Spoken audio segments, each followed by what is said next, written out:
Hello, and welcome back to yet another board game channel, where we will be playing yet another turn in Mansions of Madness, 2nd edition.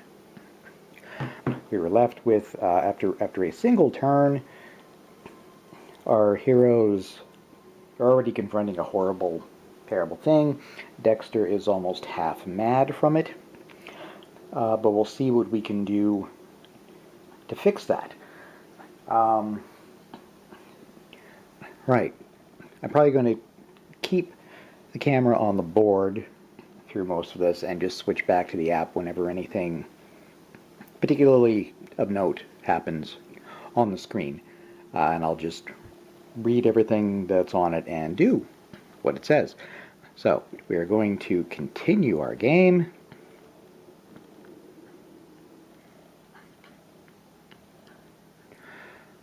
Our Lovecraft quote. And we resume. All right. So, first thing we're going to do, I think I'm going to have, Dexter go first. For his action, for his first action, he's actually going to pick up the knife that is on the table there. We'll add that to his equipment so that now for his second action, he can attack the hunting horror possibly a little more effectively than just going at it with his hands. So I'm going to choose the hunting horror and attack it with a bladed weapon. You keep your blade whirling around you as you seek an opening, fending off the creature's attacks with sharp steel. Test agility, and we need 2 successes. So his agility is a 3. He does have 1 clue to potentially spend, and it won't be enough. He got 2 investigation icons, which would be fine if he had 2 clues to spend. This is not going well for our heroes right off. If you fail, neither you nor your opponent managed to gain an advantage. Well, at least he didn't get hurt. So, in that case, we're going to go to Mandy's 2 turns.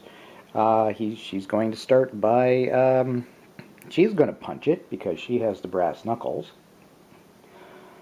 Hopefully those will be helpful. And it looks like they will be. You leap at the creature and hammer it with your fists. Strength test, we need 2 successes. Her strength is only 2. Oh, it says roll 2 additional dice when attacking unarmed. Period. So she could have rolled 2 extra dice even though it wasn't a strength test last time. Oh well. I figured it only mattered if it was strength. Well, so be it. Can't go back now. So she'll be rolling 4 dice. She can't use her clue because she's dazed. Which means she failed terribly. If you fail, your strikes rebound uselessly, serving only to further anger the creature. So for her second action, we're going to attack again. Unarmed. You desperately search for something to use as a weapon. Thought I was using one. But let's see, it'd be her observation, and she needs 2 successes. Her observation is actually a 5. So... yeah, the brass knuckles just say roll 2 additional dice when attacking unarmed, period. Which is nice, because it means she's going to get to roll 7 dice. And we only have 5 to start with. Well, we might need it, because that was only 1 success. So we'll roll 2 more to make it 7. Okay. If you pass, your hand lands on something long and sharp which you jam into the creature's maw just in time. The monster suffers 2 damage. Which means it's at 4 out of 5, so not a lot. Unfortunately, or not enough rather. Unfortunately, that actually is the end of the investigator phase. It's going very poorly. I'm discovering this is much trickier with just 2 investigators as opposed to the 5 that I did it with the first time, because everybody was able to actually do other useful things while a couple of us went at the monster. Anyway, let's start the mythos phase. An unnatural wind kicks up, tearing at your clothes. This mythos event affects the investigator with the most items. That'll be Mandy. She's got 3 items. The brass knuckles, her holy cross, and the kerosene lantern. Alright. A sudden gust of wind howls and shakes your loose possessions. Agility, only need 1 success. Oh, where I forgot, her turn did in fact end there, so she loses the dazed condition. Don't know where my brain is today. Alright, so her agility is a 3. We only need a single success. She can now use her clue if necessary. And yes, it's necessary. We're doing it. She uses her last clue.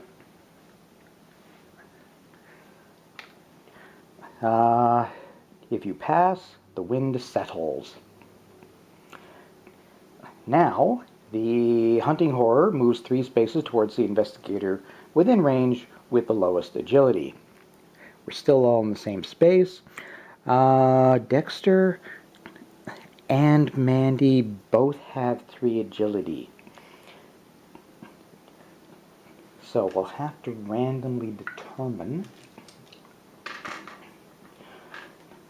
who it's going to attack. Well, let's say whoever rolls a fail first will, although they'll both get a roll. Dexter, nope. Mandy, nope. Dexter, Mandy. This may take a while. Yeah, now I can't roll a fail. Okay, Dexter and oh, they both rolled a fail. I need a better way to do this. Okay, Dexter failed. Mandy didn't, so it's attacking Dexter. The creature flies past you with maddening swiftness. Suffered 2 damage, and his agility negates. That agility of 3. Now he's going to roll all kinds of fails, isn't he? Yes, he is. A total fail. So, 2 damage, which is going to be, unfortunately, face up. First, lightheaded. Your vision swims. You worry that you are hurt much worse than it appears. Resolve immediately. Flip 1 horror face up, then flip this card face down. You're supposed to take the horror and mix it all up, and then flip 1. The absolute terror comes back. Make a very small noise at the back of your throat. You find that you are weeping silently. I'm going to start weeping soon. Resolve immediately. Suffer 1 additional face down horror, then flip this card face down. Dexter now has 4 horror damage.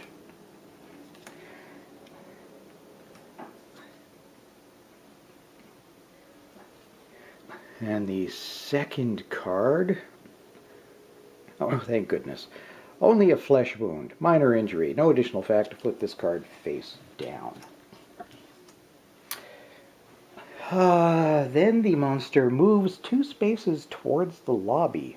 That's interesting. It's actually going to leave this space. Yeah, that's it. Run away and don't come back. Now, we're supposed to do a horror check against any monsters that are within range, but as it's in the next room through a door, it is no longer in range. So we don't have to do a horror check. That's marvelous. So let's just end the Mythos phase and go back to our investigators. Well, I don't know if I feel too much like chasing after it. I can't barricade because the actual barricade is on the other side of the door, which means it can't be done from here.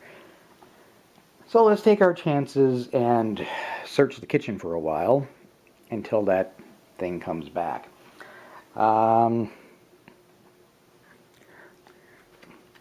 Actually, first, I think I'm going to have Dexter, for his first action, actually cast Instill Bravery.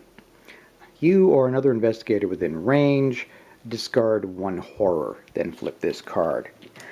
Because he's half insane, so let us just grab the 4 horror, and we'll discard 1. Sorry, discard pile. Then we flip the card. Instill Bravery. You glimpse a white ship on a sea of stars. Oh, good, we're having visions. Test lore. We need 3 success. He does have a lore of 5. And he still has 1 clue.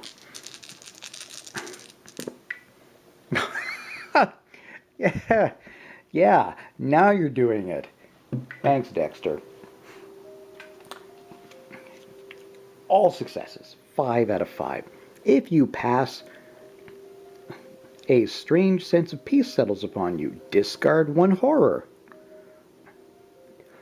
Alright, then discard this card and gain another copy of the spell, so you'll have a different effect each time. But no, that's wonderful. We'll go through his and discard 1 more. So he's down to 2 horror damage. That's wonderful. So we will get rid of that Instill Bravery. And then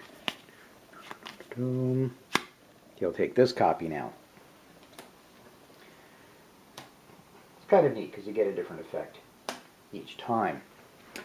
Alright, that was his first action. I was thinking of having him use the spell twice, but as he managed to get rid of 2, yeah, that's great.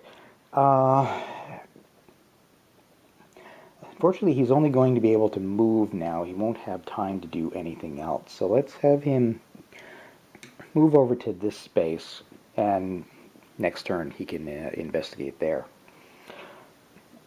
Mandy, meanwhile, is going to move 1, 2, and then I'll show you, you can interact with these special tokens. Ah, the elderly man cowers in terror. It's still out there, isn't it? I don't want to die. I don't want to die. Oh, good. We're going to have to kill it before he'll talk to us. But we've already taken our movement. So, in that case, Mandy will just investigate the cabinet with the chain around the handles, because that's the only other thing in her space. That didn't go as well as planned. So, going to search. The chain is sturdy, but the cabinet doors are made of thin wood. You think you could break one of the doors off. Test strength, or test 2 strength, but she does only need 1 success. We'd be able to roll 2 more dice if we had the crowbar, which we don't. Hey, she did it. Well, Yes, I'll show you this because it's the first time this is happening. We don't actually know how much success we need. Instead, we just put in how many successes we got, and then it tells us what the result is. Oh good, the flimsy wood cracks, and you cut open your palm on the jagged wood as you pull the cabinet door off its hinges. Ouch! Suffer 1 face-down damage, and gain the lucky cigarette case common item. Then we get rid of that token. Let's throw that out. Give Mandy... Well, it is her first actual damage. 1 face down, and we search for the lucky cigarette case. Here we are. It's listed as equipment, and once per round you may convert an investigation token to an elder sign. Good. Alright, again, that is our very short turn for the investigators. Now we're going to have to move on to the next mythos phase.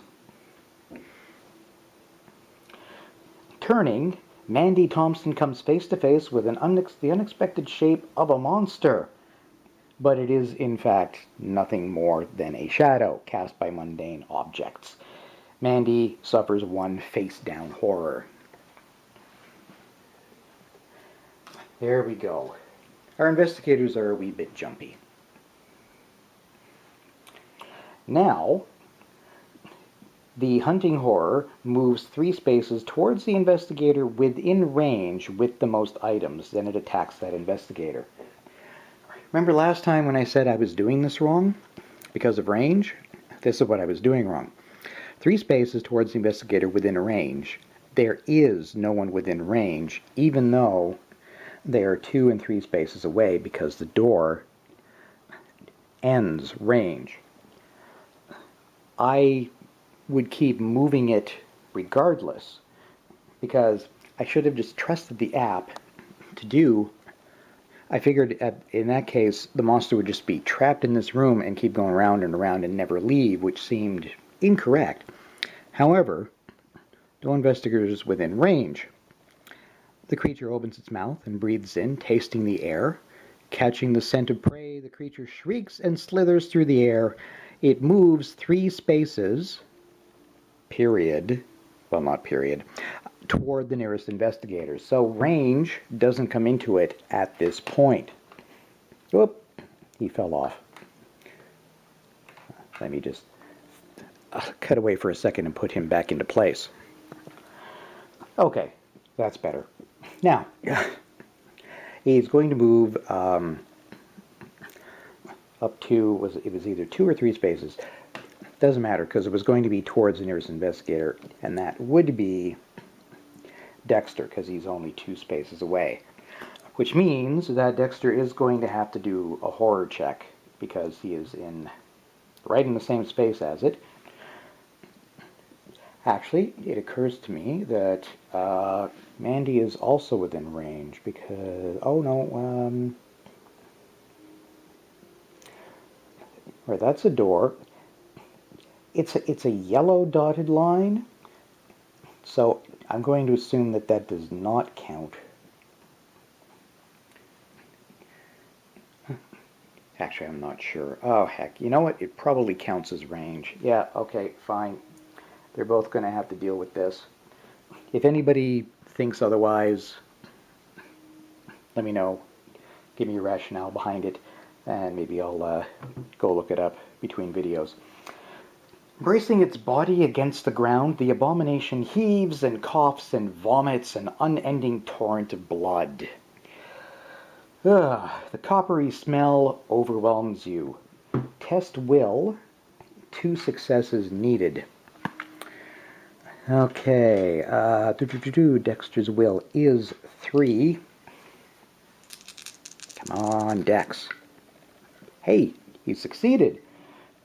If you pass, you suffer only some mild nausea, suffer 1 face-down horror, and become dazed.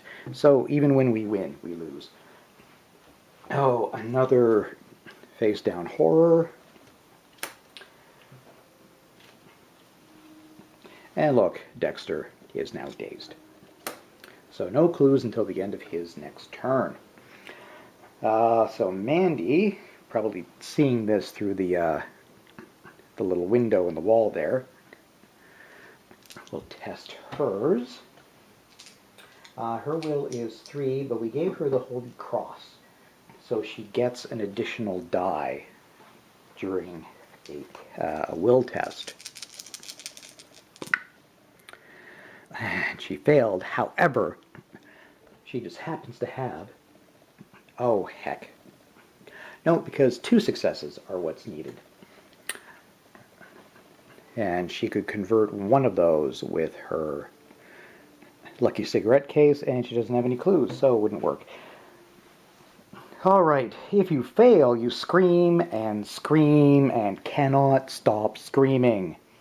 Suffer 2 horror, that'll be face up, and become dazed. So there is no avoiding the dazed when this is happening. There we go. No clue use, not that she has any. And we're going to suffer 2 horror. Shrieking fit. You scream and scream. Yes, we covered that. And scream, and then you cry, and then giggle, and then hiccup. Resolve immediately. Become restrained. Then discard this card. Let's get rid of that and see what restrained does. When you're restrained, you cannot move voluntarily. At the end of your turn, discard this card. So Mandy's not doing anything next turn. Her second horror is Cower in Fear. You scramble into a corner and hide there just for a little while. Become stunned, then discard this card. Well, she's restrained and dazed anyway, so it doesn't really matter that she's stunned. You cannot perform more than a single action during your turn. Well, the only thing she could do is move, and she can't move because she is restrained, so yeah. It'll just be a non-turn for Mandy. So, we will end the Mythos phase, and I think maybe we will wrap it up there, otherwise it's going to be another extremely long episode. Like the first one, not a lot happened that turn, well, those turns, unfortunately. Sorry about that. Hopefully we can get a few more things happening. We've got to kill this damn thing. Dexter might be able to do it on his next turn. It's only got 1 hit point left. So, for now, that's the wrong option. We will hit the little book down in the corner, which allows us to save and quit. And keep on from, or pick up from where we were. Alright, well, thanks everybody for watching, and subscribing, and liking, and any comments. It's all appreciated, and we will see you next time, and hopefully we make a little bit more progress in this game. See you then.